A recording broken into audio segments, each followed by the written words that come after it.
Guys, it's Amy and welcome back to my channel, Honestly Invisibly Sick. And in today's video, we're going to be talking about fibromyalgia, but before I get into that, I just want to get my disclaimer out of the way.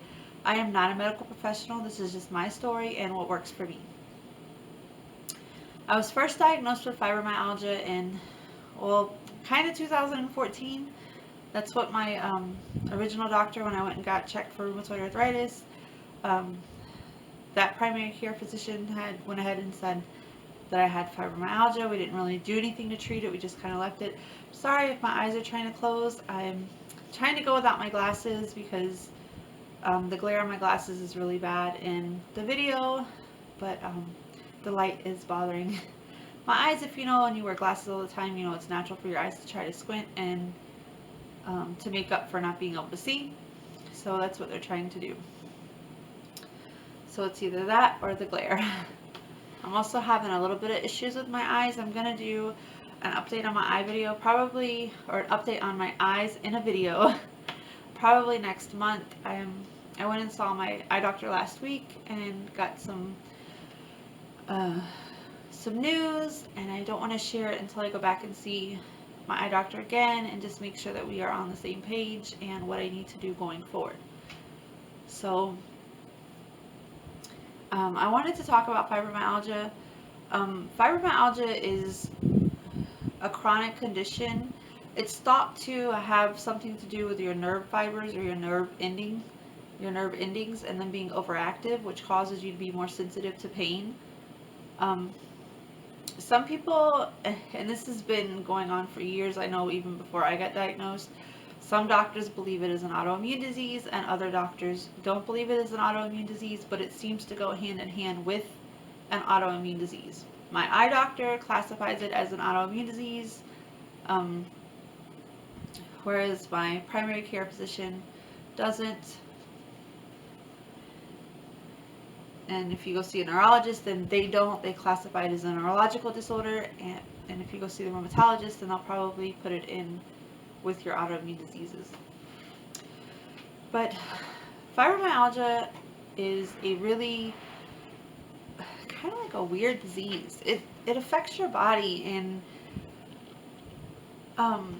just a wide variety of ways. It's not like lupus. It doesn't, as far as I know, it doesn't cause any damage. I've never seen any research of fibromyalgia causing damage.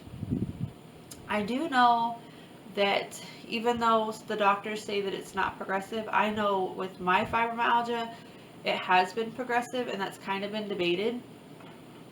When I first found out I had fibromyalgia, I was just having the joint pains that I believe was the start of my rheumatoid arthritis. But even before then, I remember when my little girl was little, she would climb on my lap, and it was so painful for my legs to be touched, and sometimes it would catch me off guard, and I would just not scream at her, but I would scream in pain, and my husband would be like, "What's wrong with you?" And I'm like, "You don't understand, it hurts for her to climb on my lap." And the same way with the dog used to climb on my lap, and it was the same thing. It would just hurt, and that's where it started at first, was my legs, and then it slowly, sorry, my eyes are just giving me a horrible time. I may have to put my glasses back on. Yeah, so it started in my legs, and then it moved to, it's kind of like in the muscles, and then it moved to the small of my back, to where I couldn't stand anything back there to touch. Or it's like more around my midsection in the back. I can't stand anything to touch back there. It's different from, if you guys remember, I told you it hurt to sit down when I had the sacroiliitis. It's different from that. It's totally in the muscle, and it just hurts the muscle and the skin. It just hurts if you have like a tight pair. That's why I don't wear tight clothes. I can't wear tight pants or tight shirts or anything that really push on my skin too much, because it really, really hurts and sends pain signals. The same thing like with my shirts, and anything that I wear has to be comfortable. It has to be stretchy. I just can't wear anything itchy, because it's gonna make it times 10 and make it hurt. Fibromyalgia makes you sensitive to loud noises. It makes you sensitive to bright light. Just all of these things that you would think wouldn't cause pain can cause pain. You wouldn't think that loud noise could cause physical pain, but with fibromyalgia, it in fact can. I know, like, with me, it can give me a headache. Sometimes it can make my ears hurt really bad. Um, just different things. And I know that fibromyalgia has a lot to do with why my feet are so tender. It causes the tenderness that's in my feet, and tenderness in, like, the muscles in my shoulders. And I also have a lot of um, like a tingly sensation in different parts of my body, and fibromyalgia causes that. It's like, if you've ever had what we call chicken skin, or where you get the goosebumps, but um, I don't have any goosebumps that show up. I just get that sensation, or a prickly sensation, just in weird spots of my body. It also causes me to have muscle spasms.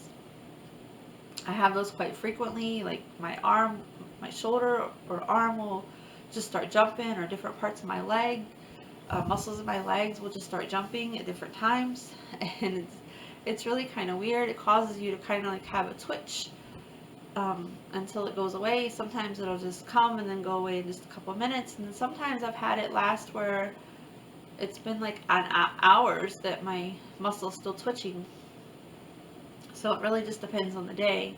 Um, Fibromyalgia can also cause fatigue, so that kind of works together with my lupus and my rheumatoid arthritis, and then the fibromyalgia. So you don't never know when or what illness is kind of causing what symptom or what's making you tired. So it all kind of just works together. I have a lot of problems with my neck because of my fibromyalgia. I think it's my fibromyalgia and my rheumatoid arthritis that kind of both bothers my neck. If you guys remember, I told you that I had to have steroids infused for my eyes back in 2016. This caused a flare-up of my muscles in my neck.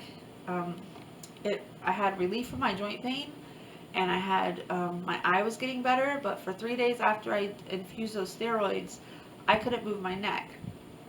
And sometimes we don't think about it, but sometimes when you treat one illness, it can cause the other to flare up if you have fibro and another autoimmune disease. And I think that's what happened.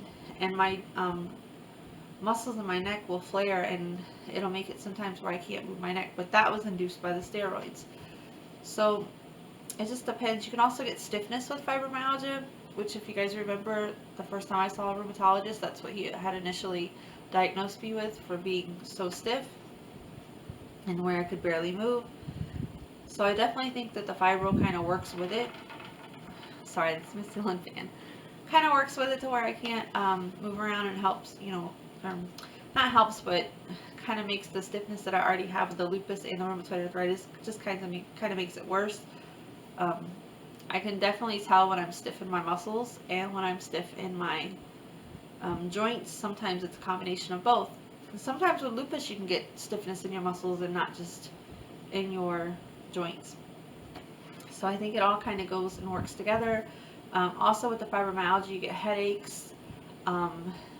There's some symptoms that I really didn't cover in my lupus and rheumatoid arthritis, which is like depression. You can get depression with fibromyalgia. You can get anxiety. I have not as bad as I used to, but I used to have really bad anxiety, and I never would have thought to put that together with the fibromyalgia. But it kind of goes hand in hand. It's not too bad. Sometimes it gets a little, I'll have a anxiety attack or whatever, but I usually just breathe through it, and it's not that bad. And I'm not saying that other people don't have. I've seen other people that have it worse than what I do, and they're not able to breathe through it. I'm not telling you that's what you need to do. That's not any medical advice. This is just what I do. You do whatever your doctor says for you to do. If you need to be on anxiety medication, then be on your anxiety medication. I just didn't have any luck whenever I tried the amitriptyline for my fibromyalgia the first time.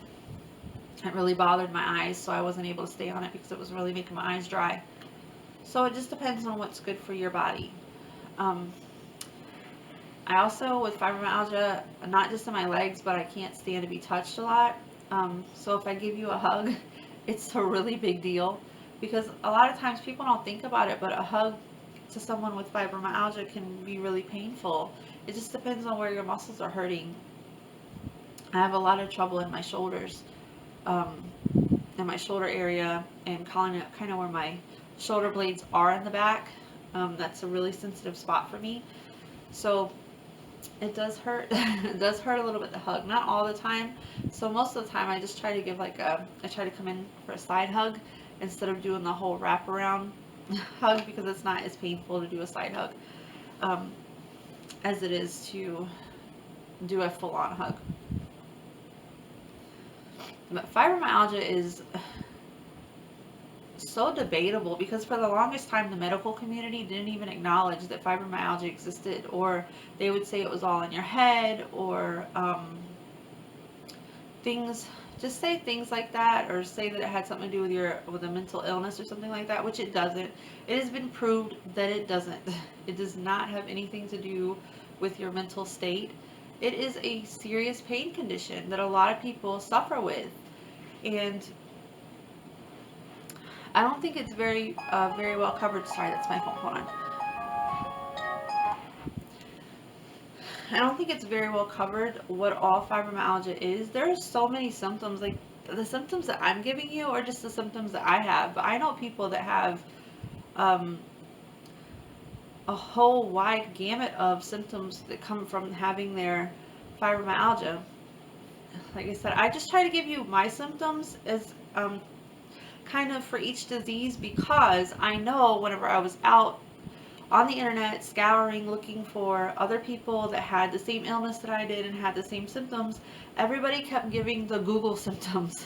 Like, if you Google it, everybody kept giving like exactly what Google said, and I understand why they did that, because they didn't want to miss anything or leave anything out or mislead anybody. That's why with each condition I try to give you guys what my symptoms are. If you have different symptoms, then that's okay.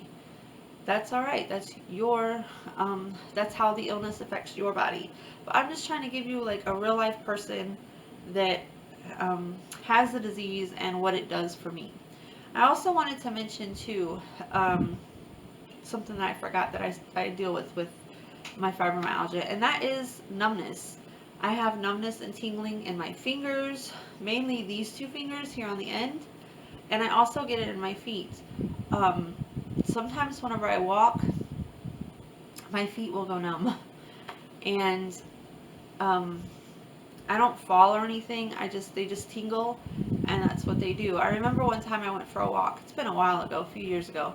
I went for a walk, and I guess my shoe had my toenail kind of pushing into the side of my toe, and my feet had went numb, and I just went and walked. I think I walked like 2 miles, and whenever I got back home and I took my shoe off, there was blood in my sock. And I had no idea. I had no idea the whole time I was walking. And when I first started out, there was a little bit of discomfort, but you know, if you have fibromyalgia or rheumatoid arthritis or lupus, it's hard to start off walking. You know, you're going to have a little bit of pain. So I just thought, okay, it's just a little bit of pain from that. And my feet were numb, and I had no idea. It's gotten a little bit worse as I've gotten older. Like, I noticed whenever I stand for a long time, sometimes I can't feel my feet, so it takes a minute before I can move, because I don't want to just move and then, you know, you feel like you're going to fall because you can't feel your feet. So I try to watch that and just give myself a minute, and I try to shift a little bit from one side to the other to try to keep my feet moving, so I'm just not standing there and getting numb. And it also has a lot to do with the type of shoes that I wear. I'm not the best at that. I don't wear the orthopedic shoes or the correct shoes that I need to wear. I'm just a flip-flop person. I've always been a flip-flop person. If it's a day that my feet can take, you know, it's not cold outside or anything like that, my feet can take it, my joints of my feet can take it, I'm going to have on flip-flops, which I probably need to wear.